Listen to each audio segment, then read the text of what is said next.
It's the Saturday Show, 97.5 the KSL Sports Zone. Welcome back. I'm Christian Esparza. Alex Napoles with us.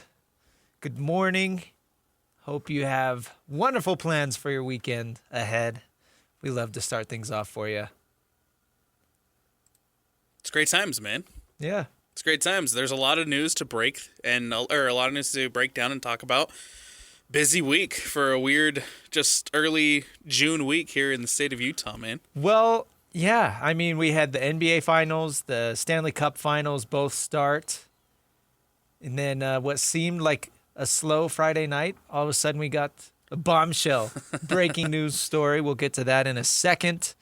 Basically, the NCAA's House Settlement was approved, so we've got a lot of information to go through there as far as, long story short, schools and institutions can now directly pay their student athletes like a professional sports team would. So we'll get to that in a second, but first, we only see each other basically once or twice a week. We got to catch up. That is true. We can't just jump right in. Alex, how was your week, man? Phenomenal week. Phenomenal week. Last weekend, went out to Vegas, had the time of my life, watched Kendrick Lamar in concert, kind of had a little bit of the Monday blues, the post-concert depression, but we got into a good groove, and now we're back, and here talking sports, man. I'm so jealous. Was it good? It was amazing. I know it was good. One of the best concerts I've ever been to. Actually, Really? Probably the best concert I've ever Really? been to. Oh, yeah. Wow. And this was the second time that you've seen Second time I've seen Lamar, him. Yeah, man. Yeah. right? Okay. How was SZA? She was good. Yeah? She was good. Oh, you know what, dude? I ran into SZA on my way into the arena. I saw you had it on Instagram or something. Yeah. Our Lyft driver dropped us off, and I've never been to Allegiant, so I wasn't really sure what I was doing or where I was going. Uh-huh. And so I saw a crowd walking towards a specific direction, and so I told my siblings, I was like, just follow that crowd and see where it takes us. Yeah. And as we get closer, there's like people freaking out, and I hear somebody like, oh my God, she's right there. And I was like, SZA's not out here, is she? And so Wow. I get on my tippy toes to look over this crowd and I have my camera over my head, trying to see what the heck's going on. And I pull my phone down to see what I just took pictures of. And sure enough, SZA's right there. And I'm 2 feet away from SZA, man. It was That's cool. Pretty freaking cool. Yeah, there you go. And well, I'm glad you had a good time. I really like Allegiant Stadium. Yeah. I was telling you last week I went and watched one of the Pac-12 championships. I watched the Utes play Oregon there. That was when I was down in college at SUU. We were able to find cheap tickets, and Vegas is like a 2-hour drive from Cedar City. So, yeah, Allegiant Stadium, awesome. It's super nice, man. It's huge, too. It's intimidatingly large. I see why they call it the Death Star. It makes sense. When you go in, it's very dark, but it's nice. One thing I noticed is it's very steep. Yeah. People say that about Delta Center. It's very steep. When you're at the very top, it's not like you're far away from the field. You're almost right on top of it. Right. And you look straight down. Yeah, dude. But it's crazy big. And then there's that torch on one of the one of the end zones. I was sitting right by it, and I got to walk by it, and they have this huge bar under the torch, and it was just so freaking awesome, man. Oh, Allegiant Stadium is cool. is phanaminal. Hats off to the Raiders for building such an amazing arena. And after the show, you go throw some chips down on blackjack? No. I'm not a gambling man. Ah, man. I'm not a gambling man. Well, I don't have the good luck, so I don't partake in those activities. Okay, whatever. I don't. We got Parker this weekend. Parker, what's up? How was your week, man? I haven't seen you in a bit. Yeah, no, it has been a while. And it's been good. Kind of same old. There's nothing wrong with that. No. Enjoying the summertime? Oh, yeah. Oh, my God. I come alive during the summer. I kind of hibernate in the winter a bit. I don't want to leave my house. I don't want to do anything. I'm grumpy. And then, spring hits and bam, everything's beautiful. There you go. It is nice. Parker got a haircut, man. I did. There you go. Much Me overdue. Too. Looks nice. I didn't even, like I said, I barely see you, so I yeah, I right? notice, I'm sorry. Well, I'm glad this week was nice. It was overwhelmingly hot last weekend, and then it cooled down. It was. Highlight of my week, I guess, I would say I went I played paintball last weekend for one of my friend's bachelor parties. So yeah, we went paintballing. It was middle of the afternoon. It was like 2 p.m. last Saturday, so it was like 90 degrees. But it was fun. I haven't been paintballing in a while. It didn't hurt as much as I remembered. But I was also kind of like hiding in the back. Like making sure you didn't get pelted. Let's just say I was not on the front lines. Oh man, I've only been paintballing once, and I was underdressed, and it hurt. Well, I showed up. It hurt. I brought like a change of pants, and I brought like a shirt that I didn't care about because your clothes will probably get ruined. Yeah. And I brought a hoodie. Oh. And I was like, I show up and I'm the only one with the hoodie, and I'm like, oh man. And I put the hoodie on and it was too hot. So after like 2 minutes, I took the hoodie off. So I was like, just wearing a t-shirt, but it wasn't that bad. Like I said, it didn't hurt as much as I remembered. So. Paintballing, the one time I went, it was fun. Yeah. It was fun, but I got hurt and I've decided that I'm a wuss. Yeah. And I'm never going back. Yeah. Well, we'll see if I get out again. I don't know. Anyway, let's jump into this because there is a lot of information to go through. This information came out late last night. Yeah, about 7 o'clock last night. Yeah, it was kind of weird, just out of the middle of nowhere. I want to give a shout out to Ross Dellinger from Yahoo Sports. He has been really on top of this. A lot of the information that I've been getting that I'm going to go through is kind of coming from him, from his articles. So we're going to do our best to explain it. But like I said, this is all fresh. If you want the best source, go check out Ross Dellinger, again, from Yahoo Sports. Long story short, though, Judge Claudia Wilkin approved an agreement between the named defendants, which would be the NCAA, and the plaintiffs, dozens of suing student athletes, to settle 3 consolidated cases. All of them are seeking more compensation for athletes. Yada, yada, yada.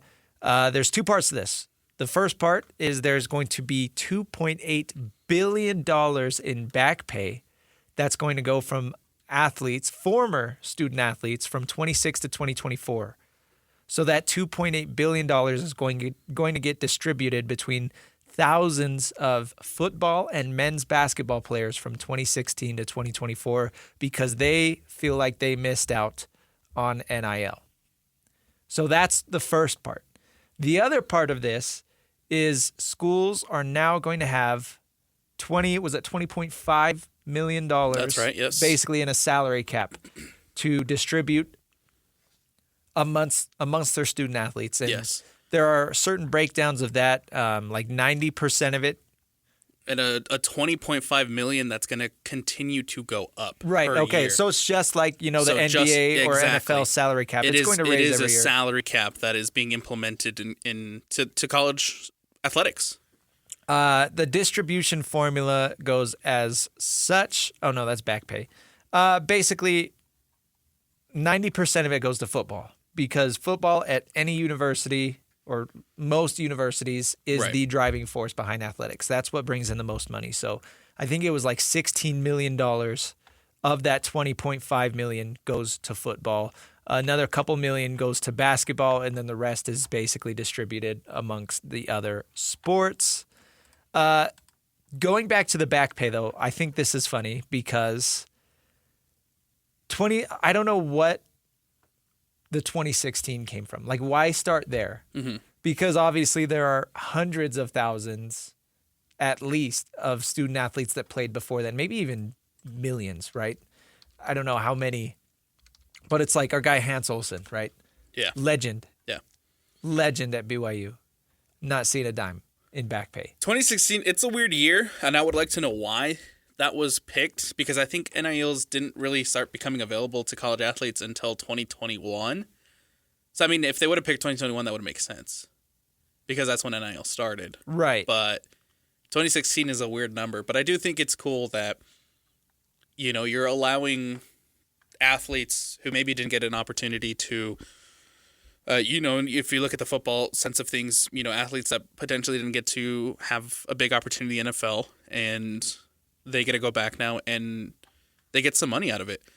2.3 billion of that 2.8 billion, it's going right back to Power 4 football players and men's basketball players who are getting an average of 120K per year, or excuse me, per player over the next 10 years. And that's going to be that back pay that you're seeing from that 2.8 billion. Of that, most of it's going to former men's basketball players. It's a lot of money. It's a lot of money. $2.8 billion is a lot of money. Look, man, I'll take 120K. What I think is funny, though, Johnny Manziel. Yeah. One of the, you could say more popular, I guess, student athletes, football players, whatever, over the last 15, 20 years. People talk about how much money he could have made in NIL, yada, yada, yada. Unfortunately for Johnny Manziel, this back pay only goes back to 2016. Of course, he left college in 2013. Yeah. So I do think that is kind of ironic almost. I mean, it would have been even funnier if the back pay went to 2014 and Johnny Manziel missed out by like a year. But no, I mean, we'd have to go through and some of the big names. I don't know, like Yahoo, I think it was Yahoo Sports tweeted out an image basically announcing the back pay, right? And they used Baker Mayfield as the graphic. And it's like, okay, Baker Mayfield does not need to be the representative of this. The guy who got drafted number 1 overall and is on like his 4th NFL contract. And truthfully, I don't think Baker needs 120K. I don't think that's going to do much for him. Right. You know?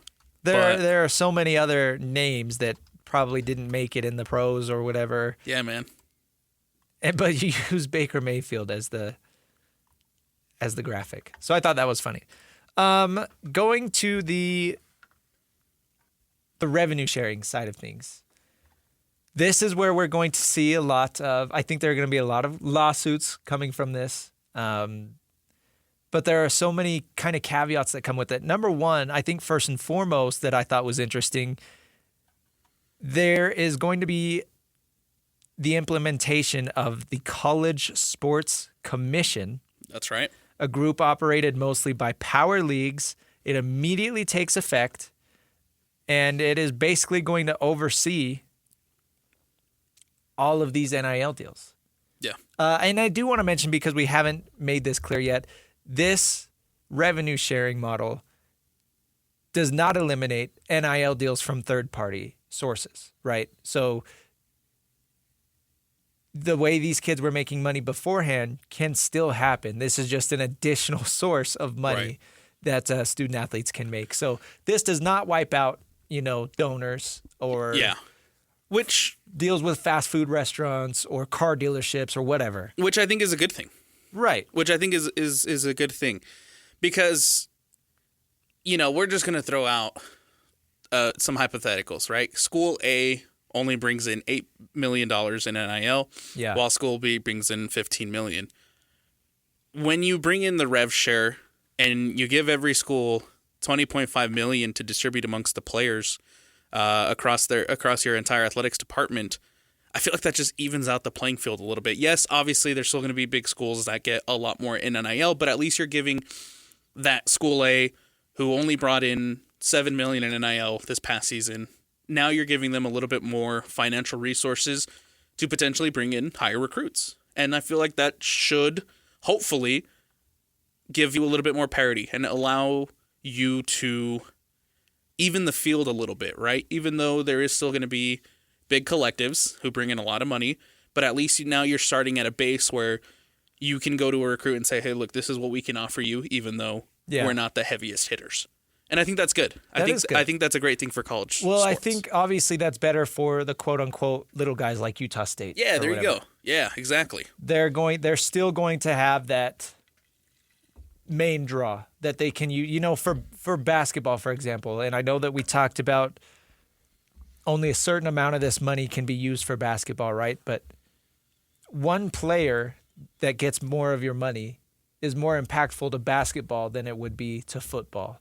So if Utah State wants to kind of focus on that basketball program and say, okay, we've got X amount of dollars to use for basketball, and let's use most of that money to bring in one star player, that's going to have a big impact. Yeah. And so, yeah, I do think that kind of raises the floor to some of these smaller schools. Also worth noting, schools are permitted to distribute this money amongst the student athletes, not required.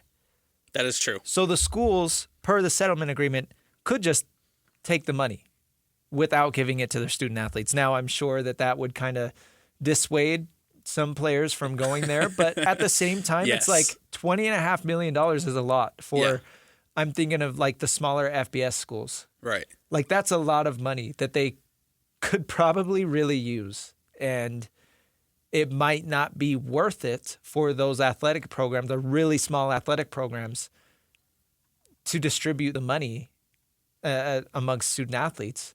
You know, they'd rather just put that into their athletic budget.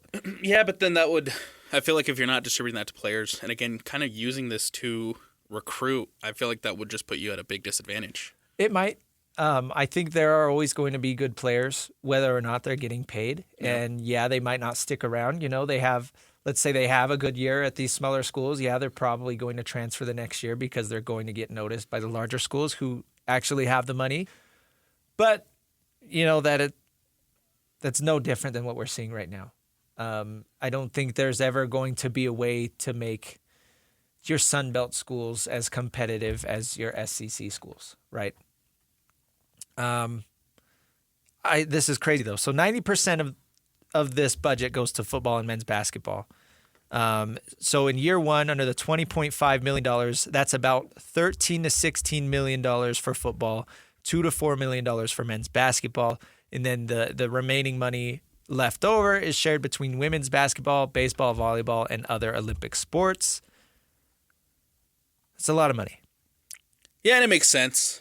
I did see some negative reactions towards, you know, the distribution, but at the end of the day, no matter where you go, football's the moneymaker. Football's what brings in the most revenue. And so it makes sense to give 75 to 85% of that $20.5 million to the football program and to the football players. I'm sure, you know, as time goes on, that might fluctuate and might change, but right now it brings in the most money for most schools, so it makes sense that football gets about 85% of that. So how is this going to be regulated? Again, College Sports Commission.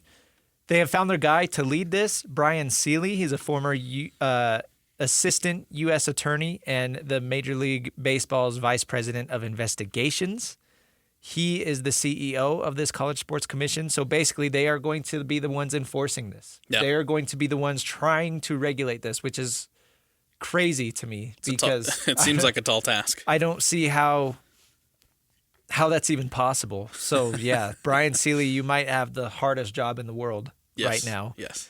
There's another group, NIL Go. They are the clearinghouse, and they have to approve because we talked about how, you know, these student athletes can still have NIL deals with third-party sources, right? So the clearinghouse, NIL Go, has to approve of these deals now. So deals can still be agreed upon, but they basically have to be approved by this clearinghouse, and that's for any NIL deal over $600 in valuation. That one's interesting because, you know, you go from completely unregulated NIL to now what's basically going to be a committee giving you the stamp of approval to say, yes, you can, you know, use your NIL money to pay this player X amount, or no, you can't do that. And I feel like that gives an interesting amount of power to this NIL Go committee. Yeah. It's interesting, but I'm not sure how I feel about it yet. I think this one's gonna be like a little bit of a time will tell type situation, because I'm sure in a few months' time you're gonna hear X player missed out on $1 million because NIL Go said, you know what, we're not gonna approve this. Right. I think that's the biggest takeaway from this is it's so new and people have become so lawsuit happy, and that's how we got here in the first place. There are going to be hundreds, if not thousands, of lawsuits that come from this within the first year or two. I would think so. This opens the door. It's a can of worms, and it's Pandora's box has been opened. From the very start. It's like, okay, what can we do to try to make things better? What can we do to get the student athletes more money? Yeah. But it's like the more you give, the more you allow, the more that they want to take. And the more that so-and-so feels like he got cheated or she got cheated out of money, somebody gets in their ear and says, hey, sue. Just sue. And this is where it leads to. So well, I mean, for a while there, like the NCAA had no power against lawsuits, right? It seemed like everything and every time that the NCAA got sued for something, it seems like the player always won. Yeah. And I think that's why we're seeing the trend that we're seeing. And I'm sure there's going to be some players out there that has some legal advice that aren't happy with this settlement, and there's going to be stuff to come out of it, for sure. It's going to be a mess. Yep. It is a mess. Again, there's a lot of information all coming out all at once. It's a big day for college. Like this decision, this announcement, it changes college sports forever. College sports is now officially pro. It's pro. It's officially pro. You're putting a salary cap on athletic programs. You're putting a salary cap, and you are giving the schools and the institutions the power right to pay their athletes. Rev share contracts are going to be signed. You're now signing a contract to play for a certain college athletic program. It's the days of amateurism is over. It's been over. But this is like, officially this is officially kind of pushing it in the pro on the heart monitor. Yeah, there you go. For amateurism. One of the things that's been highly debated and highly scrutinized through this whole thing has been the roster limits. Yeah. Now football is capped at 105 players. Men's basketball is capped at 15, and baseball programs are capped at 34.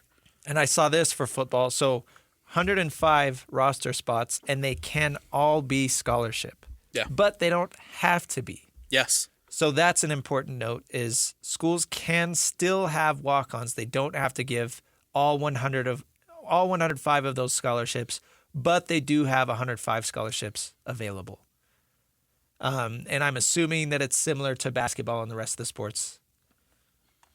Yes. And now, because I think it was, 85 for football as far as scholarships went? Yeah. It was 85, but now you go up to 105, which, like you mentioned, gives you a little bit of flexibility where you're able to you're able to scholarship and give those players that money for academics if academics still matters in all this. Yeah. Does it? I don't know. But it just, again, allows you to kind of put a contract in front of these players and say, hey, look, this is your quote-unquote scholarship. This is how much you're going to get from RevShare. Welcome to the University of Alabama or wherever it is you're going. It's crazy. Yeah. Big day. I'm like, after we get through the initial facts and statements, it's like I'm almost shocked and at a loss for words how crazy, how ridiculous this is to think about. It's been a long time coming. We knew it was coming. Everybody was kind of waiting for it. Now that it's officially here, it's I think there's a lot of positives, sure. But I think this is one of those situations where we're going to have to see and wait what comes out of it. I think this isn't something that we're going to 100% be sure on if it's a good thing for college sports or if it's a bad thing for college sports, at least for a couple years until the dust kind of settles and we really, the committee or commission or whatever it's called, it really kind of gets going and figures out how to regulate all this craziness that is college sports. Another thing, because of this, donors can now be rewarded by schools directly with benefits like priority points or parking passes or some sort of perks or whatever. So the more, you can have a greater incentive to donate because beforehand, you donate to the collective, whatever collective. And I don't know what it was like before. because I never did it. I don't think you ever got really anything in return. Maybe you got some merch or something, but this is like, now there's a greater incentive to donate. Yeah. It kind of is, yeah. Kind of is a credit card. Yeah, it could be. Yeah. You allow, which again, there's positives. You allow, you incentivize people to donate, and then in return, you slide in, if you're not a season ticket holder, slide in a couple tickets for the family, Yeah.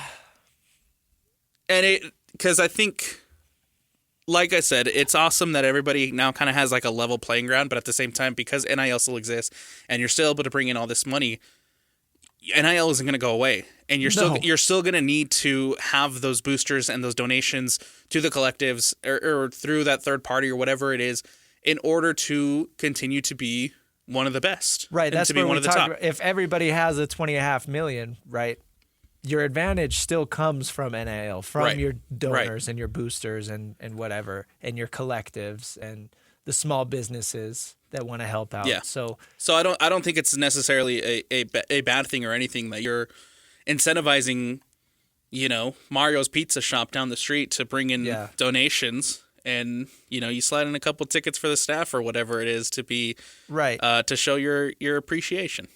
The Mason Falslev shake at Arctic Circle. That's where we're at, man. What, a couple years ago, that was a big no-no. And now it's like, hey, give us money and we'll give you tickets. Well, it's funny. I remember, so I went to SCU for college, and I was there from 2018 to 2022. So like basically the very beginning of all this NIL stuff. And a lot of the NIL deals that those student athletes had down there were like, again, with like small businesses. Like they had an NIL deal with Culver's. There was a Culver's down in Cedar City. And so they were like, I remember they shot like this commercial. It was like, it wasn't professional at all. It was like shot on an iPhone. Yeah. Edited by like some student, like intern.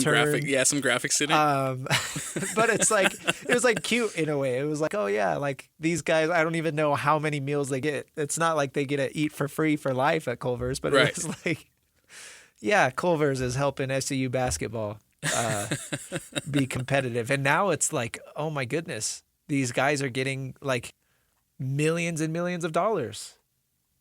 It's pretty ridiculous. What a time, man. And I don't know how much, again, for the example, I don't know how much the basketball players down at SCU are making now, but yeah, I would be interested. I should check in with some people I know down there to see kind of what the average is. Because it's not like the level of, the Utah State or BYU that we have up here, or even Utah. So I do wonder how this impacts the smaller schools. That would be kind of interesting to find out, because I mean, I know you brought it up a little bit earlier. You brought it up a little bit earlier where you mentioned like a Utah State who now has more money to compete and be competitive. Yeah. I might try to get somebody on from down at SCU to jump on with us next week, because he would probably be able to help us out with understanding how this would affect the bottom of Division I. Yeah. Right? We, of course, Alabama, those schools, Georgia, even BYU, for example, like this doesn't really change a whole lot for them because they practically had unlimited money anyways. Yeah, you just give them more money. Right. But for the smaller schools, the little guys, that's what I want to know is how does this help those guys? So that'd be an interesting We'll do some digging. Yeah, we'll do some digging. That'd be a good conversation. Yeah, that was breaking news as of last night. Again, a lot of information coming out on this, so it's going to be a big topic throughout the week. But we got to take a break. Coming up next, we'll get into NBA Finals, Game 1. Obviously, we all know how it went, and we'll get into that next. This is the Saturday Show, 97.5, the KSL Sports Zone. Welcome back to the Saturday Show, 97.5, the KSL Sports Zone. I'm Christian Esparza, Alex Napoles with me. Some clarification we had to check with the Google machine. Yes, FCS schools are indeed part of this revenue sharing. Again, they have to opt in or opt out. I don't know why they would opt out. Yes. But it sounds like that could be an option. So we've got some digging to do. There's still a lot that we need to find out and figure out about all this. Yeah. It's brand new. It's fresh. I didn't know. I didn't think that FCS schools were going to be involved, but it says any NCAA school who opts in is eligible for the $20.5 million, which is insane because that's. I mean, if you look, the reality is FCS doesn't bring in No, I'm as looking. much I'm trying to as find an like as an SU's. FBS? Yeah. Well, I keep bringing up SU because I went there. Right. Right, But right, this right. also affects Weber State, right. Yeah. and Utah Valley. Yes. So I'm trying to find like SU's revenue during the 2024 year. The Google AI, so I don't know how much you can trust that right off the bat. Google AI. Yeah, that's what it is. It says $18 million for the 2024 year. So this $20.5 million revenue sharing would already be more than what they brought in. Yeah. It'd already be double Right. what they brought in. So, anyways, that's enough on that. We'll talk to some people. We'll have a guest on and talk about this next week. But Alex, let's talk NBA Finals because this first game was absolutely electric. It was probably, well, first off, it was better than anybody was expecting because Right. everyone was basically saying, "Oh, the Thunder are going to win by 20," Right. because that's what they've done at home all year. And it looked like it was going to start off like that because the Pacers played so poorly in the first half, but my goodness, time and time again, Tyrese Halliburton hitting the game-winning shot right at the, I mean, I'm going to say at the buzzer, but there was 0.3 seconds left, but It was at the buzzer. it was essentially at the buzzer. Yeah. And that was his third time doing that this playoffs. Halliburton, man. What the Hallie? Hallie, big shot, bro. Look, you know, after you get voted the most under or overrated player in the NBA by your peers, Yeah. take that personally. You take that personally, and then you go on this incredible run that we're seeing not only Halliburton take, but the Pacers. Well, what's funny is the two best teams in the NBA since January 1st, you know, the year of our Lord 2025, have been the Pacers and the Thunder. Not even counting the playoffs. Like those were the two best regular season teams. So it's Right. I guess not exactly a surprise that we're seeing them in the finals, but yeah, on one side you have the closest thing to a super team that we have in the NBA right now in the Thunder because SGA won MVP, Jalen Williams, all-star, all-defensive team. I think he was third team All-NBA. And then you've got Chet Holmgren, a recent number 2 overall pick with an unlimited ceiling, basically, and then all these other role players. So they're basically a super team. And then on the other side, you've got the Indiana Pacers, you know, your blue-collar workers that show up and get it done and just work hard. I think it's an incredibly interesting matchup. One thing I thought was crazy about this game is the Thunder did what they wanted to do. They really, really disrupted Indiana, especially in the first half. Turnovers were a problem. Yes. The Pacers finished with 24 overall turnovers, and I thought that was the key part of the game. If Indiana wanted to win, they had to control the ball because that's what the Thunder do best on defense is they turn you over. They get those extra possessions, turn those into points. And if you would have told me that Indiana would have over 20 turnovers, I didn't think that they would win the game, especially that first half. The first half was rough, but they locked in the second half. They made some adjustments. And the thing that I like most about Tyrese Halliburton, you know, he's got the game-winning shot. He finished with 14 points. Yeah.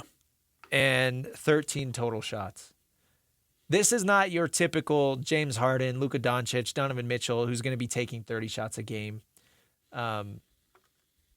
He's a true point guard. Yes. He lets everybody get involved. Yes. And I also think it's a massive credit to the Thunder for containing Tyrese Halliburton for as long as they did. Right.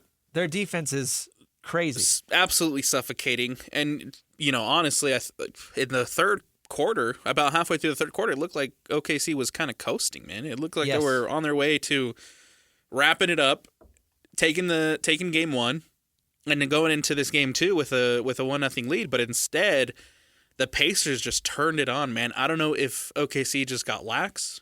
I don't know if they relaxed, took their foot off the gas a little bit too much, you know. or or if the Pacers were just, that good. I feel like a lot of people coming into this series already writ off Indiana. Yeah. But I think the narrative has completely changed now because they steal game one. And I think that one of the best things about this, too, is the fact that it's not just Halliburton. Siakam had 19. Yeah. Turner had 15. Nembhard, 14. And Naismith had 10. You have your entire starting lineup in double-digit scoring. Yeah. It's not one guy. It's not, Shea Gilgeous-Alexander. 17, sorry to interrupt. Plus 17 from Toppin off the bench. Yeah, there you go, man. It's everybody's getting involved. It's not just your star guy putting up 38 points like it was for OKC in this one.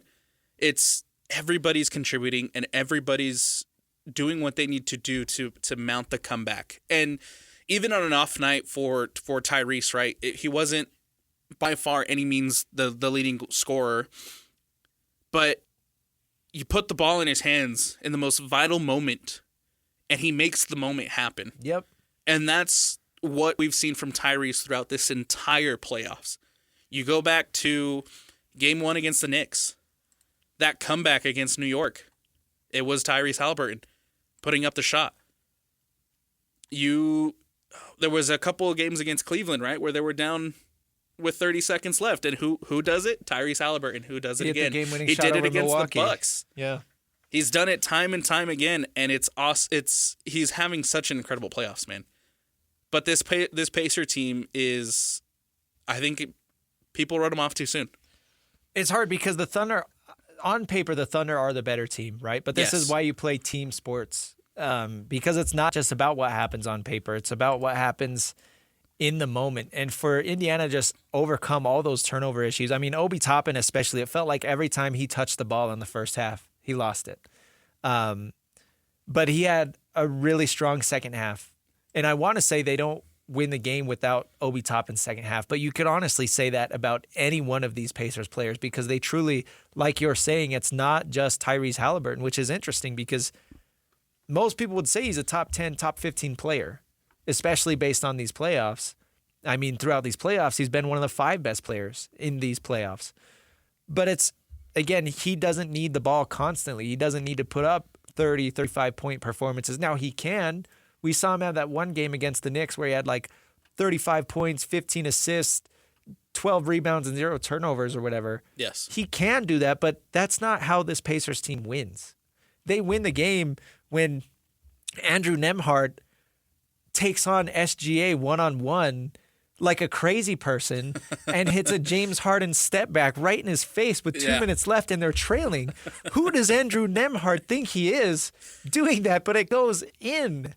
That was awesome. That was awesome. I just think, the final 5 minutes of this game were just absolutely incredible because they start the fourth quarter down. And like you're saying, it's like, oh yeah, Oklahoma City, one of the loudest environments in the NBA, one of the hardest stadiums to play at. They've got the lead. They're running away with this. And then a few minutes in, it's like, okay, Indiana's not going away. And then 4 or 3 minutes left, it's like, okay, they're kind of creeping back. Are they actually going to do it again? We've seen them do it twice already in these playoffs. And then that final minute, it's like, there's no way. But there is a way. There is a way. And they do it. And it's crazy. No lead in the fourth quarter is safe when you're playing this Indiana Pacers team. They are, okay, there was 0.3 seconds on the clock when Halliburton hit that shot. That's the latest in any NBA playoff game that a team has taken the lead for the first time. Yes. And like you mentioned, they didn't lead this entire game. No. They didn't have any sort of a lead up until that shot from Halliburton. And so they led this game for a total of 0.3 seconds, man. And obviously won. No fourth quarter lead is safe with this Indiana Pacers team. You think you've got them. But the reality is they're going to find a way. And it's led by Halliburton, who is showing and becoming a special player for this Pacers team and in this league. Teams were 0 and 182 in the NBA Finals entering when trailing by 9 points in the final 3 minutes of the of an NBA Finals game, and now they're 1-182. That's because crazy. of Tyrese Halliburton. Let's talk game 2. Let's talk adjustments. Unfortunately, during the finals, there's 2 days in between every game. Lame. So they're not going to play again until tomorrow. Yeah. When will then be now? Right. Soon. I would have loved to see that game today. But the interesting thing is Shai Gilgeous-Alexander still had 38 points. Now, he was a shot chucker in game 1, 14 of 30. He seemed to fall off in the second half, particularly because he had 19 points in the first half, and I felt like he was kind of dominating the game, getting to his spots. But then you look at Jalen Williams and Chet Holmgren, the second and third fiddle. J-Dub had 17, and Chet Holmgren only had 6 points, 2 of 9 shooting. So awful game from Chet, pretty mediocre game from J-Dub. I don't think that you can, if you're Indiana, I don't think you can bank on that happening again. I mean, those guys are too good to be inconsistent. To do that again, I should say. They're going to have bad games, but it's not going to be back-to-back, right? Yeah. So I really like Nesmith and Nembhard and what they're able to do, and even Halliburton when he tries on defense. They can be good defenders. But it's like, where do you give and where do you take as far as letting SGA get his shots versus trying to dare Jalen Williams and Chet Holmgren to beat you? That's where I'm curious to see Rick Carlisle making his adjustments and what their defensive plan looks like. Because obviously, for as fun as this win was, they don't want to have to do that again. They would rather be leading agree. In the final few minutes of the game. I 100% agree. And I think for OKC, it's a tough loss. It's a hard pill to swallow, but you got to put it in the rearview mirror, right? Yeah. Don't dwell on a loss at home, especially now here in the NBA Finals. Don't dwell on it. Learn from your mistakes. Probably don't get lax in the third quarter. Yeah. And put this game in the rearview mirror and come back and have better contributions from Chet and Jalen Williams. And I think that's going to be the key to tying it up at 1-1. You can't allow the Pacers to steal your home court advantage. No. If the Pacers win the 2 games in Oklahoma City, and I know a lot of people are talking about, home court advantage is not a thing. It doesn't matter. It does matter. It does. Yes. It does matter. Absolutely. Especially I feel like especially in a finals. Especially in Oklahoma City. Yeah. One thing that's interesting, for as good as OKC's defense is, they forced the 24 turnovers that we talked about. It did feel like Indiana was struggling to get the ball up, but when they did, they shot 47% from the field, 46% from 3. Those are great shooting numbers.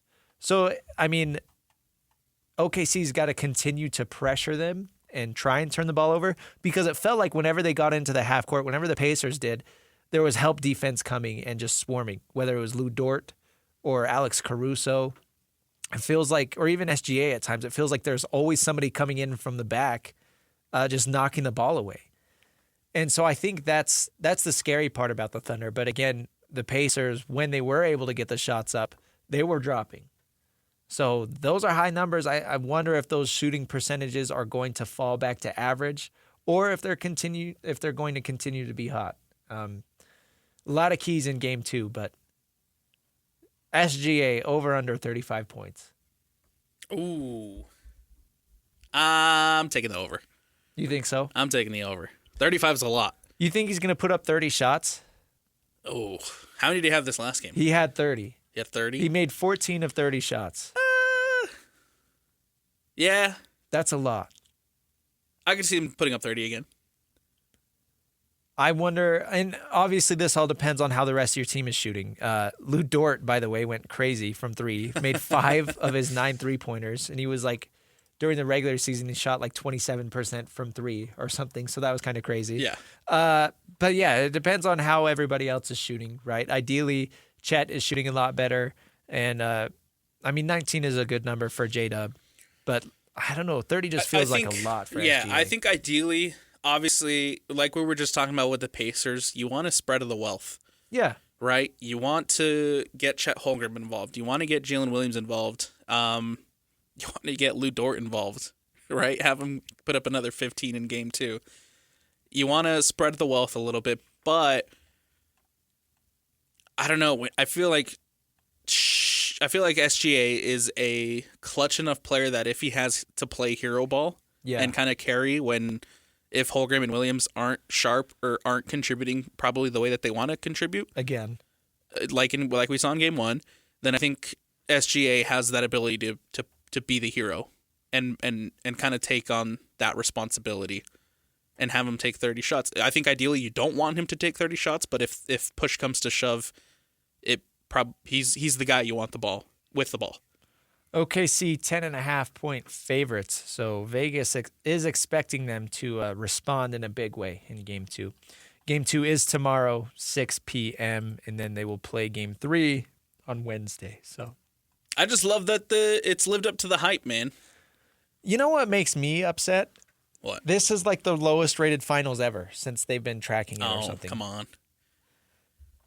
I think that's ridiculous. I think I get why people don't want to watch, but I think after seeing Game 1 go the way that it did, I think numbers will probably be better for Game 2. well, and this is because it's proven that it's unpredictable. It's the NBA's problem. They don't want to market their small market teams. They don't care about them. Boo. Anyways, I have some stuff in the technical files we'll get into. Sounds good. So stay tuned for that. We'll hit that next. This is the Saturday Show 97.5, the KSL Sports Zone. Welcome back to the Saturday Show 97.5, the KSL Sports Zone. I'm Christian Esparza, Alex Napoles here as well. Time for technical files where we get to talk about the wacky things in sports. It's my favorite segment. It's always fun. And you know what? I will say a lot of our daily shows throughout the week are jealous of this segment. No, really? Yeah. Well, particularly Jake and Ben. Oh, okay. Let's just say they are kind of implementing ways to steal the segment from Oh, us and copy it. But jerks. they'll never be as good as us. No, absolutely not. Never. Let's get into it. I've got one. It's okay. Last week, of course, we had Stephon Diggs on the yacht with Yes, the pink cocaine. yes. It's going to be hard to top that ever. So I'm just warning the listeners right now. My technical foul today isn't nearly as good as that one. That was a really good one. That was a great one. But I want to give a technical foul to the NBA and Adam Silver for the lack of not only like NBA Finals marketing and promotion. Not only are you burying the small market teams, but like you tune into the game, they didn't have NBA Finals logos on the court. Yes. Dude, That's ridiculous. Not having the trophy Nothing. with the logo, like at center court, that's a crime. That is a crime. Meanwhile, Why are we getting rid of this? For the stupid in-season tournament, all 30 teams get a ridiculous Yes. eyesore of a court redesign. I don't think any of those courts looked good. They hurt to look at because the color saturation is so intense. Yes. You want to pump. I can't imagine how much it must have cost to make those courts. You want to pump thousands or millions of dollars into that, but for the NBA Finals, the biggest event of the year, you can't even put a NBA Finals logo on the side. And how many YouTube TV logos did we get? I saw 7 at one point. Yeah. I was watching on YouTube TV. Ironically enough. To be fair. And Commissioner Adam Silver did say it's an article from The Athletic. I don't know if they were interviewing him or if this was just a statement, but he said, it's nice when you're looking back on highlights and they stand out because you see that trophy logo or some other indication that it's a special event. So we'll look at it. You don't say, Adam. You have to look at it. You don't say. What does the NFL do, Christian? They make it the biggest event of the year. They make it feel like it's something worth watching. They have put 5 Super Bowl logos on the field. all over. Yeah. The World They Series put does patches it. on the jerseys. There's patches. There's everything. that's the thing too, is like there was no patches on the jerseys for the NBA Finals. There's nothing to commemorate this special moment, right? If you took a screenshot of it and compared it to a screenshot from a random regular season game, you wouldn't be able to tell which one was the finals. They did. People, I saw people on social media going back and finding clips from when OKC played the Pacers in the regular season and compared it to how the presentation was for the... It's the exact same. The only difference and the only way that you would have known it's an NBA, like you knew it was the NBA Finals game, was because the score bug said NBA, like it was golden. So they did have marketing, my bad. That's it. No, they did have marketing, but that's not my even bad. NBA. That's ESPN. It's ridiculous. That's the only distinction that you saw was the gold score bug from ESPN. Do you think it's because they're small market teams that the NBA just doesn't care? That's a great question. That's the conspiracy theory that I'm willing to buy into. You want to talk about, okay, you say they don't care about their small market teams. Give me some evidence. Well, this is evidence. Yeah. You've got the Pacers and the Thunder in the finals. Okay, the NBA is going to do the bare minimum that they have to do to put this out. You tune in, they don't show any of the pregame presentation. It's just it's just another game. Do better, NBA. Yeah, I want to feel like you care. You can't tout this as just another game. This is your NBA Finals. But oh my gosh, if LeBron James was there. Oh. If LeBron James and the Lakers were there, you would know it's the finals. I don't want to see 7 YouTube TV logos. I want to see the NBA Finals. I want to know what the hell I'm watching. I want to know what I'm tuning in for. Yeah, I would agree. Anyways. It really frustrates me. Speaking of the finals, okay, we have we're gonna stick with the NBA Finals for the second technical foul. For yours that you're gonna give out. Yes. Okay. I think so. There's a news station in Fort Wayne, Indiana, WPTA, that has gone viral overnight because they decided they're airing the final. Obviously, this is a huge event for Indiana. Okay. And with a minute 13 left on the clock, they decided to tease the news. So you're saying like as the Pacers were beginning their comeback. Exactly. There's like 1:13 left on the clock, and they decided to cut the game and throw to a news tease, and this is what it sounded like.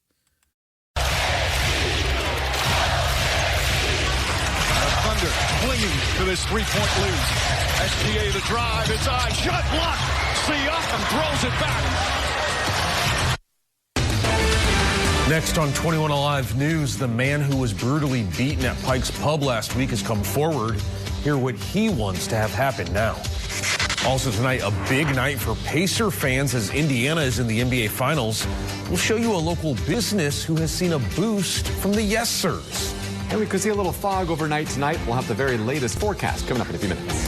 Thanks for staying up with us. I'm Amara Boss. Fort Wayne's most watched news start. SGA guarded by Nimhard. And then they cut. And then the best part about it too is they cut off the newscaster to throw it back to the game. So he didn't even finish his tease. You know what that was? That had to have been a producer hitting a button by accident. I think that was a pre-recorded thing. Yeah. And somebody like bumped a button or accidentally pressed it. You know, as producers during the week, we know how delicate those boards and the technology and the buttons can be, right? Right. If you accidentally press something and it plays, I mean, it's like, oh. So that has to be what that was. Man, brutally beaten. Brutally beaten. And then, oh, hey, by the way, it's a big night for the Pacers. They're about to make this comeback. We just cut out of the game to tease this, but it's a huge night for the Pacers. We'll recap the NBA Finals. Stay tuned. It's like, oh, they're still going on. It's not over. Well, and the funny part is, so obviously that was on the TV, right? So they go in. It starts. Siakam gets the rebound off of OKC miss. Yes. The Pacers were down 107 to 110. Yeah. The news thing comes in. It comes out. The Pacers are down 109 to 110, and the Thunder have the ball. So the Pacers made a key shot. Again, that started that comeback. Right. I I believe it was either a Siakam shot or a Miles Turner shot. I think it was Siakam got a rebound and put the shot up. So it only missed one possession, but it's a key possession. It's a Siakam, it's a Pacers shot that got them within 1 point. It's a huge play to miss. So technical foul to WPTA for going viral for Poor guys.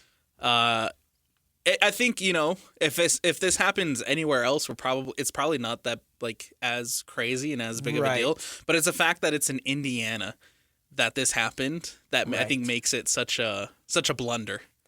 If your Dallas Mavericks affiliate TV station is playing the game and they accidentally cut out, nobody cares. But it's the actual Pacers market. Yes.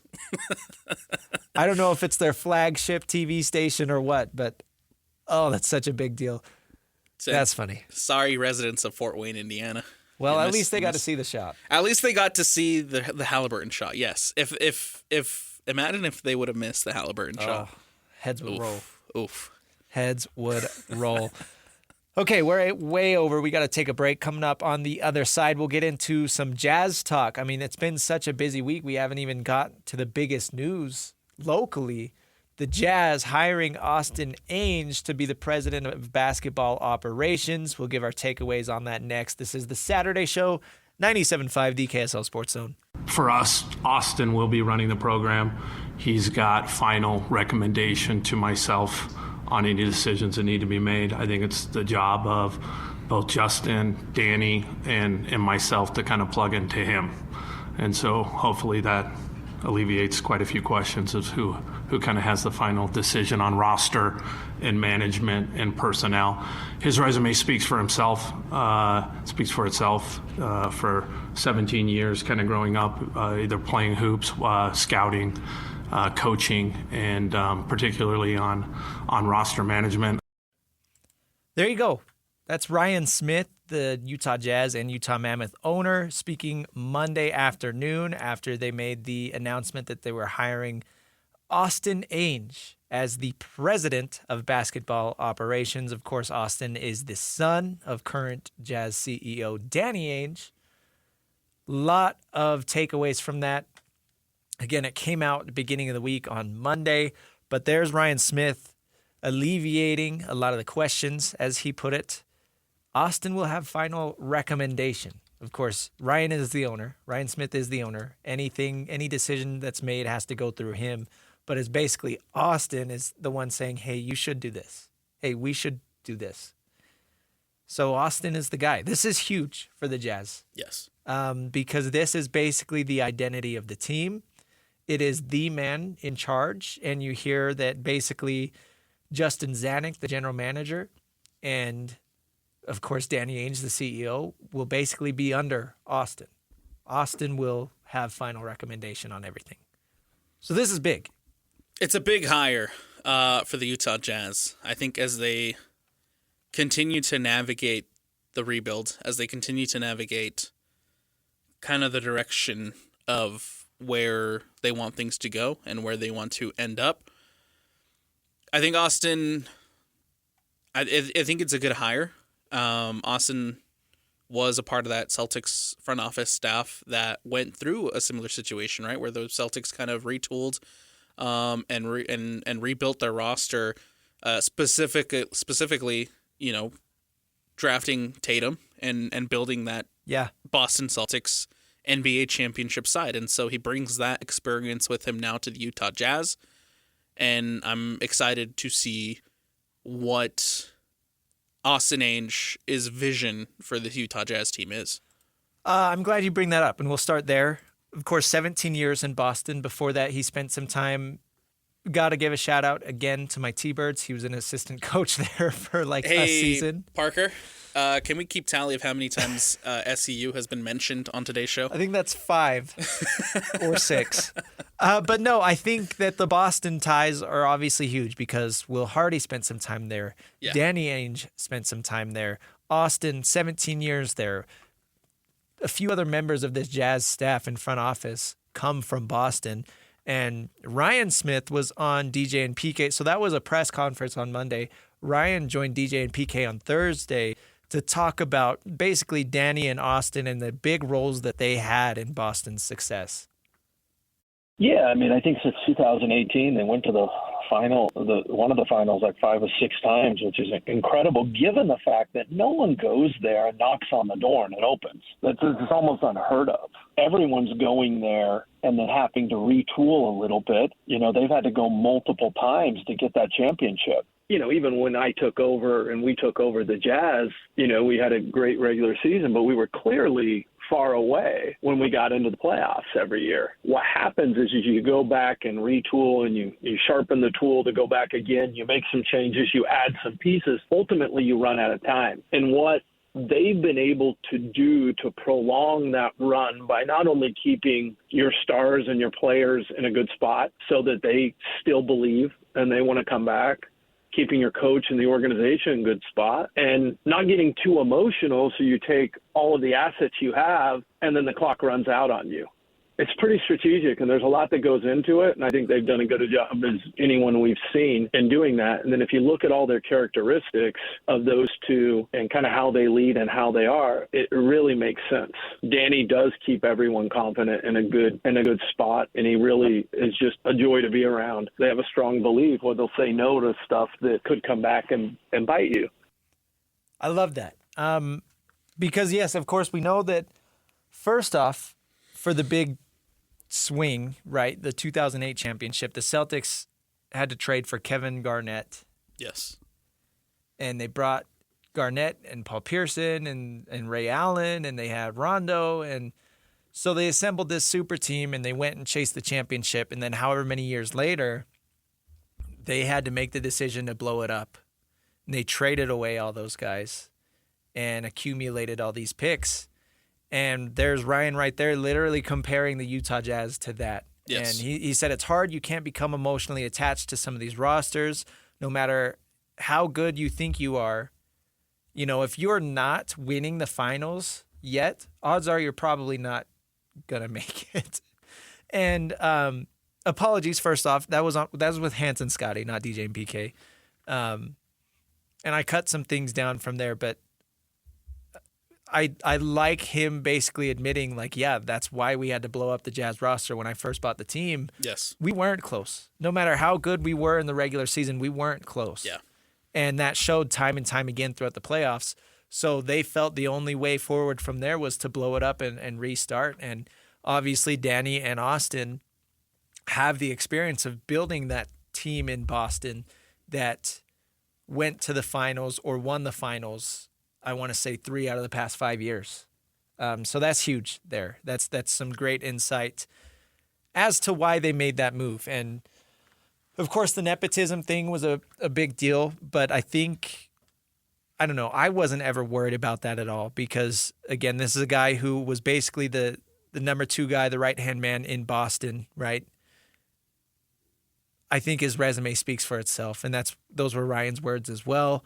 Austin, on some of the interviews he's done, mentioned that he was planning to talk to several other teams this summer, and so he took the opportunity with the Jazz. It's not like the only reason he's here is because of Danny. Now, he might have got his foot in the door in Boston because of his dad, but I don't think this job right now is specifically because of Danny. I would agree. Nepotism is a thing. It is a thing. It's a thing.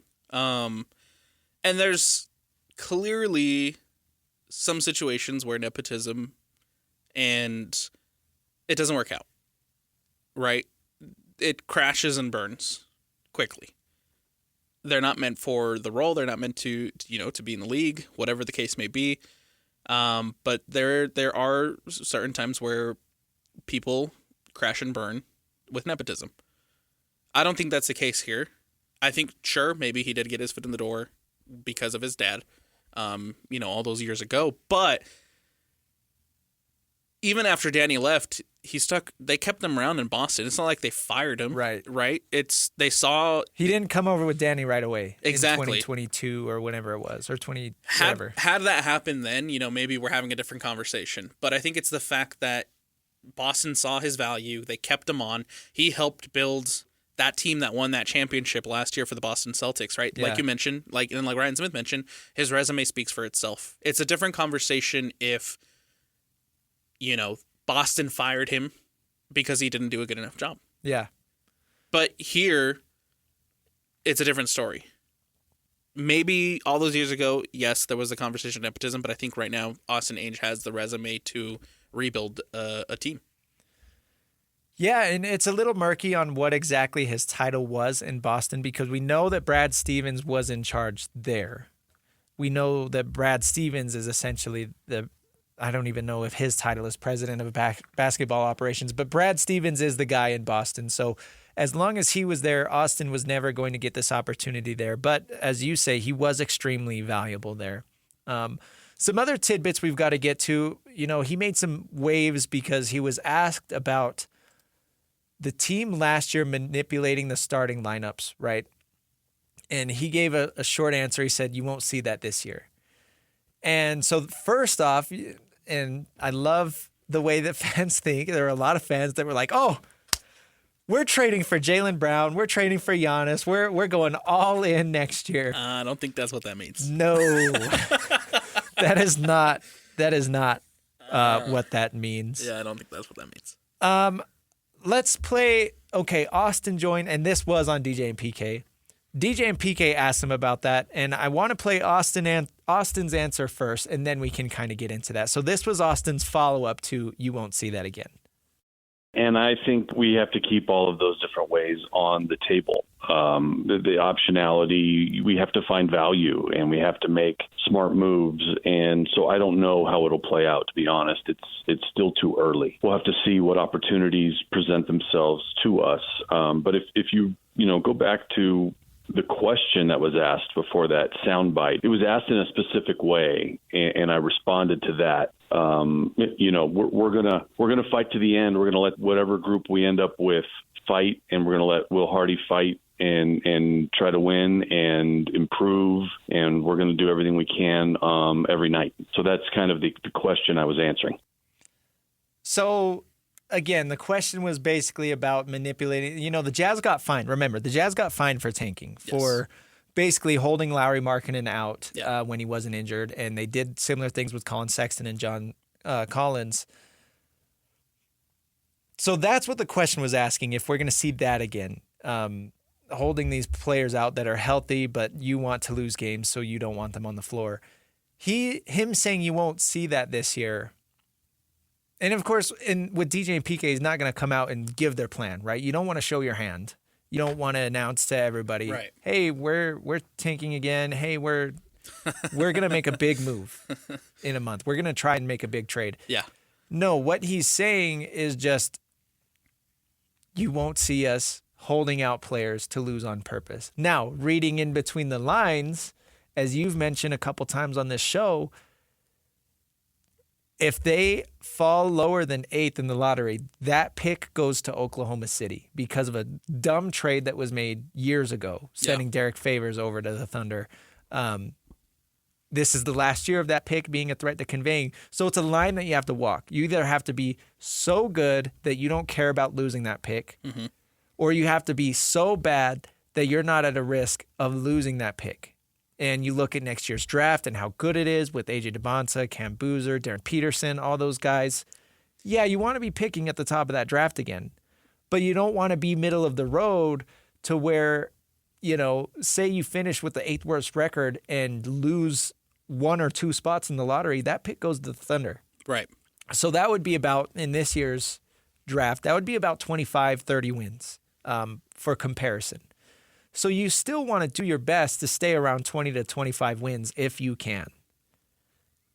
Which, taking that, plus what Austin Ainge said, again, I'm just interpreting that. I'm reading in between the lines. I'm making assumptions. That sounds like the Jazz are probably going to trade away some vets that would theoretically help them win games, because I don't think that they're going to want to try and win games next year. Well, and it's something we've talked about, too, in prior weeks here, Christian. You're losing value on Lowry. Right. The longer that he is not contributing to a winning team, whether that's playing on a 23-win Jazz team or not playing on a 17-win Jazz team, he's losing value. Right. His value was at its highest when he made the All-Star team.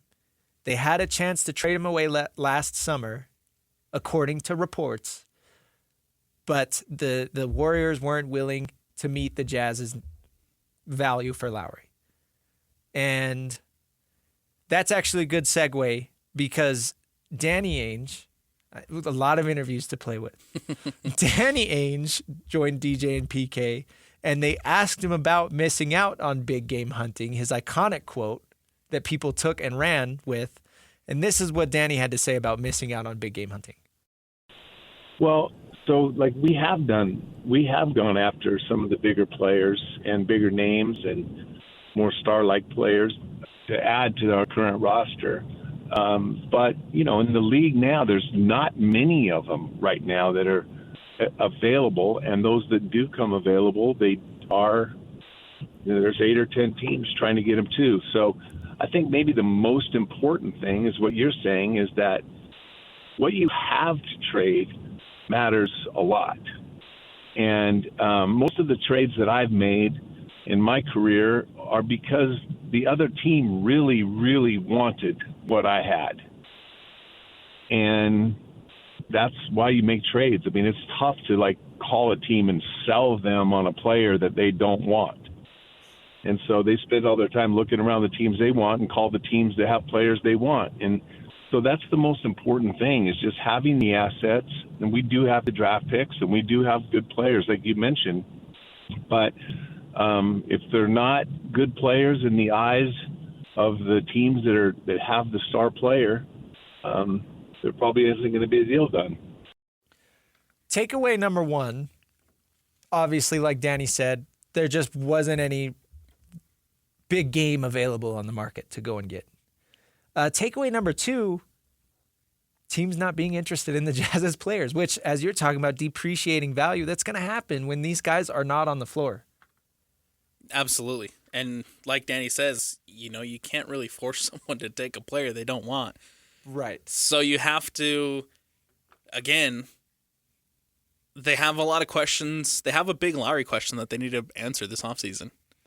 Well, and then you get into, you know, forcing a team to take a player you don't want. That's when you either attach draft picks like the Derek Favors trade, which why would the Jazz do that right now? Yeah.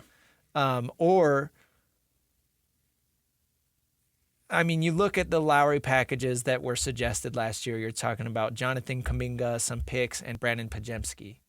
The Jazz wanted Brandon Pajemski included. The Warriors didn't. So since the Warriors didn't want to include him, the Jazz were like, okay, well, we don't have to trade Lowry, which was true. And they ended up not trading him. And that's basically showing, you know, the Jazz have a value on Lowry Markkanen, and they don't want to trade him for what he's not worth, right? They want to make sure that they're getting enough in return for Lowry Markkanen to make the trade worth it. And with the depreciating value as far as him being held out a lot of last season, it's going to make it hard to swing a trade that is quote unquote worth it. Yeah. But we'll see. I mean, there are people talking about, you know, insiders. Like, I'm not saying random people on Twitter. I'm talking insiders saying that this is probably going to be a crazy offseason for the NBA as far as player movement. Yes. You know, teams are trying to navigate the second apron and all of that. So we could see a lot of movement in the NBA. Number one, I think any movement is good for the Jazz because that means, you know, some of these guys could be available. Number two, as we saw with the Luka Doncic trade and several other trades at the deadline, the Jazz are not afraid to be facilitators, whether it's just picking up an extra second-round pick or a couple second-round picks. I mean, those can be stacked in the future and turn into something, right? So whether or not the Jazz are involved in any huge trades, they might be facilitating some things. They might be taking on some salary. They might be matching contracts and stuff like that. I keep mentioning, you know, you talk about Giannis, you talk about Kevin Durant. Those are two of the bigger names. But then you've got, you know, the Knicks, the Thunder, the Spurs, the Rockets. You've got several teams interested in those two big guys, right? Literally big guys. So whoever misses out on them, somebody's going to miss out. They'll probably be interested in Lowry as a plan B or C. So I think the Jazz are going to have the opportunity to make some big moves this summer.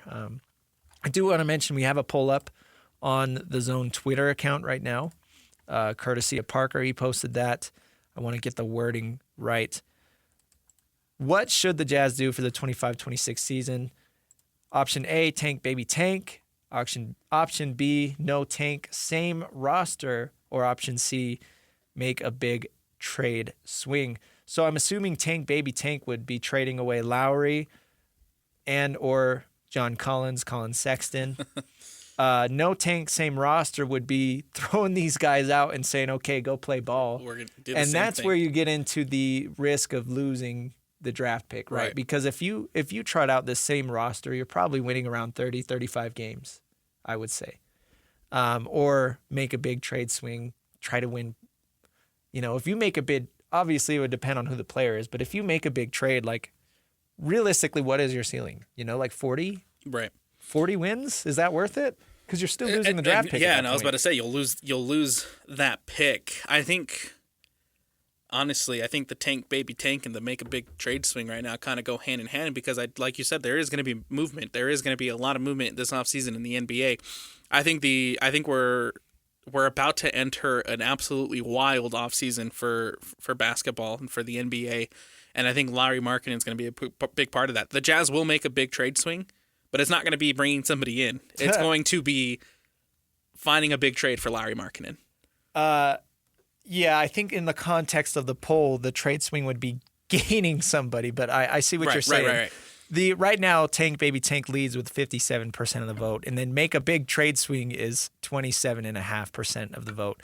So only 15.5% of people want to see the same roster trotted out on the court. In my opinion, I think that would be the worst option. Yes. Because you're not guaranteed a playoff spot, but you're going to be good enough that you lose that draft pick. So I think that's like the least amount of reward at the end of the year. You either tank and try and get a top 5 pick again, or you make a big trade swing and position yourself for playoffs either next year or the year after.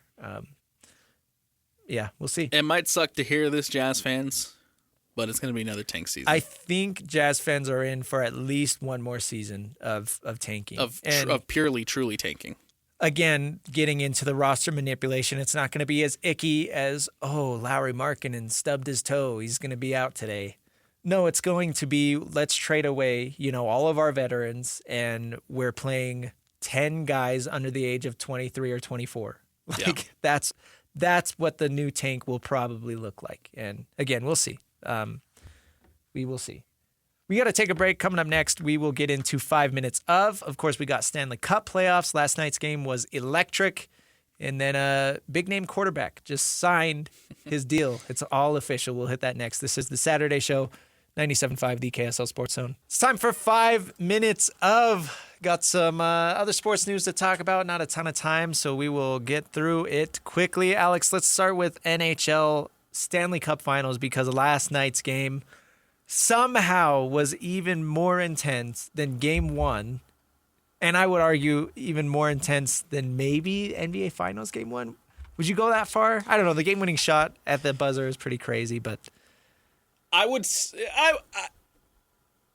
probably say yes, because like we were mentioning with the NBA Finals, the OKC Thunder, it looked like they were going to run away with it.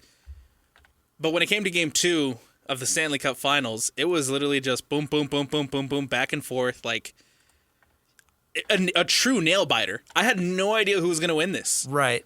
It was back and forth, just high-paced, hard-hitting action, and I truly had no idea who was going to take this game. In case you missed it, Game 1 goes to overtime.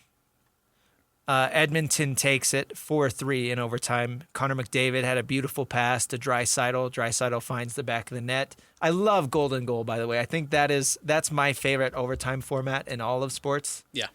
Whether it's soccer or hockey. I think that's amazing. It makes it so exciting Because anytime they get close to the net, it's like, oh, this could be it. This could be it right here. And once you see that goal go in, man, oh man, just the electricity from. I mean, you saw it in Game 1, right? When Edmonton, when Draisaitl scored the overtime winner. And it was in Edmonton as well. The eruption of the arena was just absolutely incredible. Now you contrast it to Game 2 where Marchand goes and he scores the overtime winner, and you can hear a pin drop on the ice in that arena. Right, it's Florida taking Game 2 double overtime, but it was in Edmonton still. Yes. So, you know what? I changed my mind. Parker, can you play that? This is the game-winning goal last night. Draisaitl back out for a shot by Ekholm, missed the net. Ahead for Marchand, moving in on Skinner. Marchand it's in, he scores! Marchand wins Game 2 for the Panthers in double overtime. Brad Marchand anticipates this puck. It takes a fortunate bounce. This is exactly the same as the shorthanded goal. So first off, I want to point out that was off of an Edmonton shot. Yeah. Edmonton, I think it was Draisaitl, or he might have passed it off to somebody else. Somebody took a shot and it went past the net, bounced off the boards, and the Panthers had a breakaway opportunity. Right. And the winger gets it out to Marchand in front, and it's Marchand. He's one-on-one with the goalie, and he's got somebody draped over his back, hitting at his stick, and he does such a great job of keeping the puck in possession, and he fakes like he's going to – it's such an interesting shot. He fakes like he's going to backhand it in, and then it looked like he switched it over to his forehand, and he was going to forehand it in, but it never hit the forehand. It went through the goalie's legs. So I don't know if that was on purpose or if it was just luck, but the puck slipped through in between the goalie's legs. And as you were pointing out, Alex, it's quiet in the Oilers arena with the away team taking Game 2 in double overtime. Oh, I love it. Yeah, I think the thing that sticks out the most to me from that clip is just you can't hear the crowd, man. No. You can't. They're like shocked. I would be too. If I was, in the arena as an Edmonton Oilers fan, I would be too, because again, you have a really phenomenal opportunity here to take Game 2, make it a 2-0 series as you head to Florida. And instead, and like you mentioned, it's coming off of an opportunity, right? You have the excitement and the emotions. Right. Of Edmonton takes the shot. Yeah, and you're like, this your could be team it. taking the shot. And again, it's next goal wins. So you're like, oh, and then, it puck goes the other way, and just the heartbreak of the overtime winner for Marchand. It's this series, man, living up to the hype. Well, yeah, we talked about last year, Florida won the first 3 games. Edmonton won the next 3 games, forced to Game 7, and it was intense. Game 1 this year goes to overtime. Game 2 goes to double overtime. Maybe Game 3 will go to triple overtime. It's kind of a joke, but that would be cool. I mean, it's been so much fun because these are clearly the 2 best teams in hockey, and it's crazy. Just, I loved the Utah Hockey Club, now the Mammoth, being here in year 1. Yep. But watching these 2 teams, watching championship caliber hockey, these are probably the 2 best teams in the world right now. It's just a different animal. Yes. And let's I got to give credit to the Edmonton. Corey Perry scores with seconds left 18 seconds. With seconds left in that third quarter, right? To force overtime. Florida had the what was it? 4 It was 4-3 at the time. 4-3 lead. Florida had the 4-3 lead. Yep. Corey Perry scores with 18 seconds left to force overtime. Yep. You got McJesus carrying the Oilers, putting the team on his back and creating, and then 18 seconds left, you score to make it 4-4, and then you head to what was one of a phenomenal overtime period. This series, again, living up to the hype, man. Cannot wait for Game 3. And I hope that this goes the distance and goes up to Game 7, because I think as a neutral, watching the Stanley Cup Finals, it would be absolutely phenomenal. So with an overtime and a double overtime, we've had 9 periods of hockey across 2 games. Love it. Oh, it's been great. Love it. Again, similar to the NBA, they have 2 days off in between games. So the next game will be Monday, and they will be going to Florida. Again, series is tied 1-1. NFL news. Aaron Rodgers making up his mind. We knew sort of that it was coming. The expectation was that he was going to join the Pittsburgh Steelers, but it is official. It was announced, was that yesterday or the day before? I think it was 2 days ago, right? I think Thursday the initial reports came out, signed, and the contract was signed by Thursday night. If I'm not mistaken. And the deal, the reports are coming out. It is a 1-year, $13.65 million contract, $10 million guaranteed, and could be worth up to $19.5 million with incentives. Meh. Yeah. I don't care. I mean, no, and it's fine to say you don't care because it's been dragged out the entire offseason. Right. We knew it was coming. We knew it was going to happen. It just took forever because Aaron Rodgers likes the to song be and dance. Likes to be a little diva about things, and we knew it was coming. Now that it's actually happened, I'm like, great. Who cares? Yeah, well, I was talking to you off air a little bit. Like, Aaron Rodgers used to be one of my favorite players in the NFL. Yeah. But his antics over the last probably, I'll say 4 or 5 years, even going back to the COVID stuff, like, that really turned me off of him. And I'm kind of sick of him. But, man, watching him on the field, like, watching his highlights are just magical. And he's still got a little bit of touch. And I think that's why he's coming back. I think he still believes that he can play at least, an average level. The problem is he's not ring chasing because the Steelers aren't close. And they're the third best team in their division. Last year with the Jets, Aaron Rodgers went 5-12. The Steelers with Russell Wilson went 10-7. Do you think the Steelers win more than 10 games with Aaron Rodgers? I don't think so. I don't think so at all. Because they brought in DK Metcalf, but they traded away Pickens. George Pickens.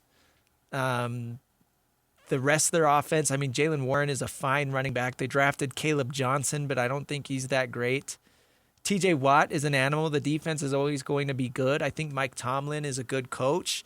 Structurally, the Steelers organization is a much better organization than the Jets, so I don't think that this is an absolute dumpster fire like that was with Aaron Rodgers, but I just don't see more than 10 wins. I don't see this improving them at all. And the one thing about the AFC North is that that division is always competitive within itself, right? You hardly see anybody get swept in division.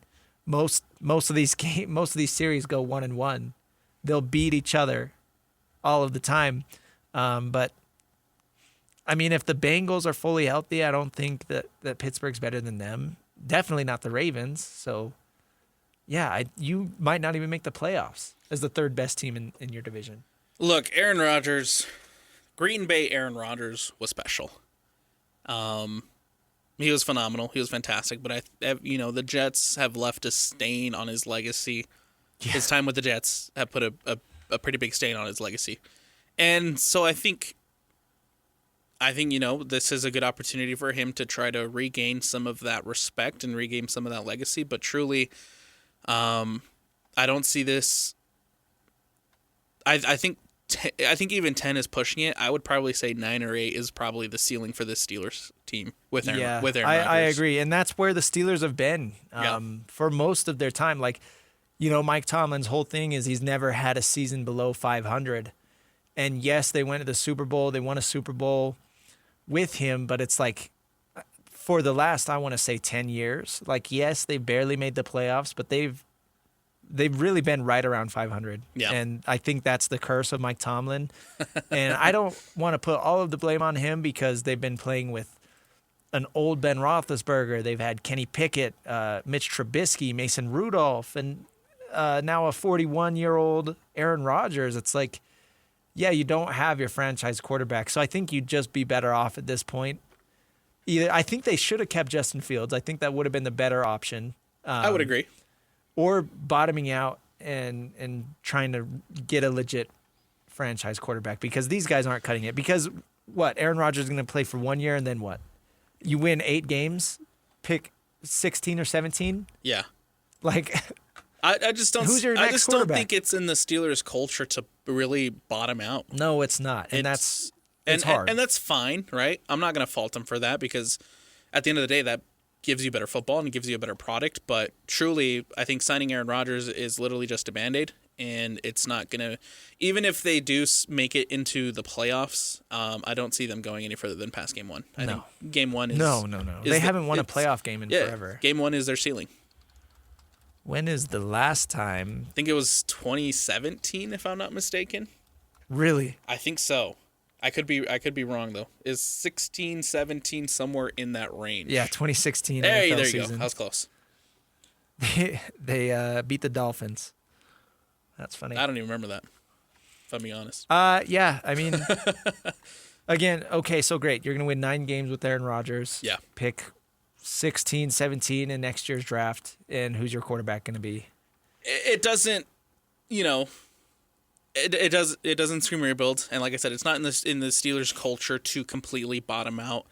I just think that they're going to be stuck in the middle until forever. Until they actually decide what they want to do, and if they can actually find a franchise quarterback. Zach Wilson, you are a Pittsburgh Steeler in 1 year. You heard it here first. Well, I like that. We'll see. He learned under Aaron Rodgers. He did. He did. Oh my gosh, I forgot they played together. They did. Yeah. You know what? I just spoke that into existence. Write it down, Parker.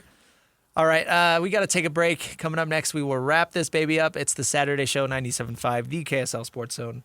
Wrapping up another edition of the Saturday Show, 97.5, the KSL Sports Zone. Christian Esparza and Alex Napoles. Alex, you had something that you were saving for the end of the show. First of all, great show.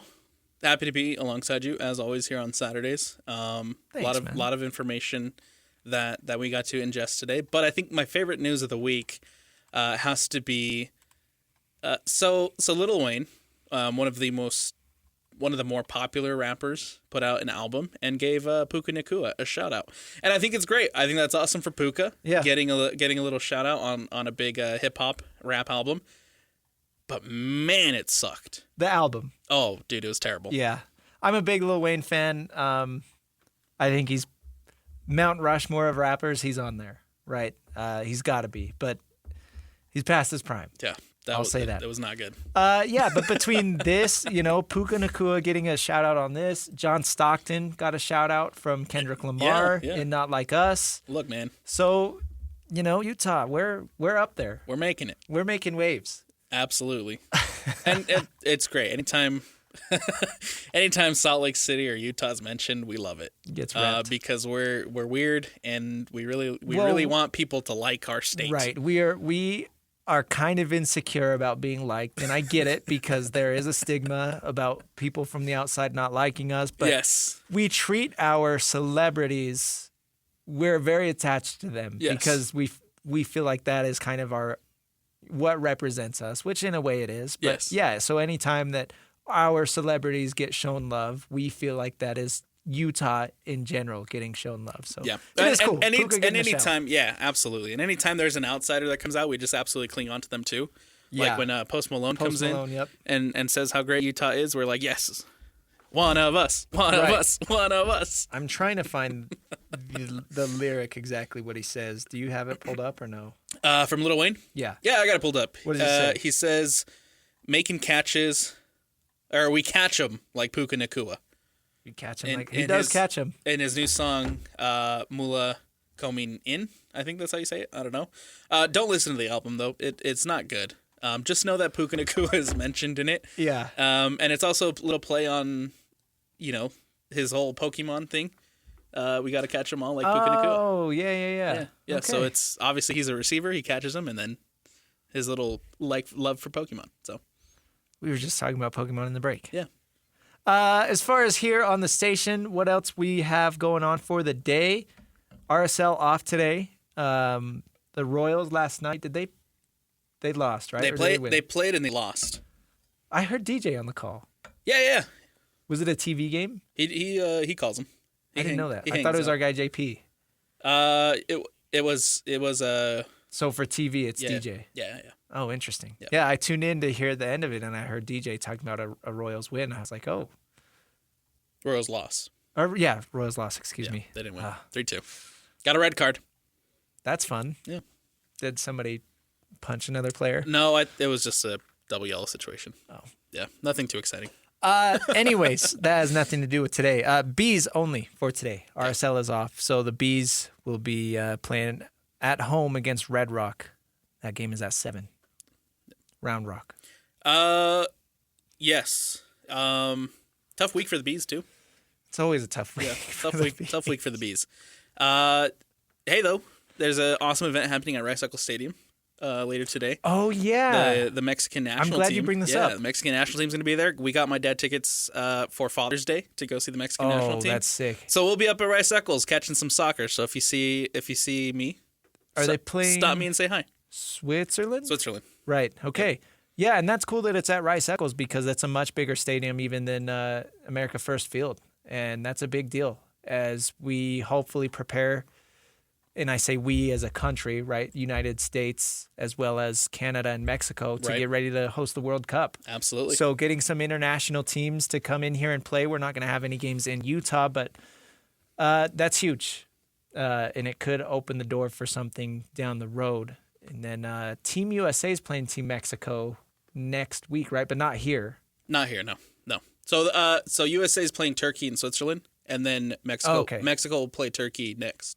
So they're just flipping opponents. I was, funny enough, so I got a haircut the other day, and he's a big soccer fan, my barber, and he's going to this game. Yeah. And I was talking to him about, how cool would it have been for Team USA to play here in Salt Lake City because Diego Luna's on the roster. That would be amazing. But unfortunately, no, they are not playing here. That would be awesome. But we are going to go see the Mexican national team later today, so I'm looking forward to it, man. That's awesome. Yeah. I'm kind of jealous. Yeah, that's pretty cool. I'm looking forward to it. Well, yeah, if you see Alex there, stop by and I promise I'm nice. Tell him what you think about the Jazz. Yeah. We'll talk about the Jazz. We'll talk about RSL. Tell him what you think about SZA and Kendrick Lamar. I was telling you in the break, I don't know if people actually know who SZA is, but we'll find out. We'll build an audience. Yeah, there you go. All right, man. Okay, we got to end it. Thanks for listening. Talk to you next week. Enjoy your weekend. This is the Saturday Show, 97.5, the KSL Sports Zone.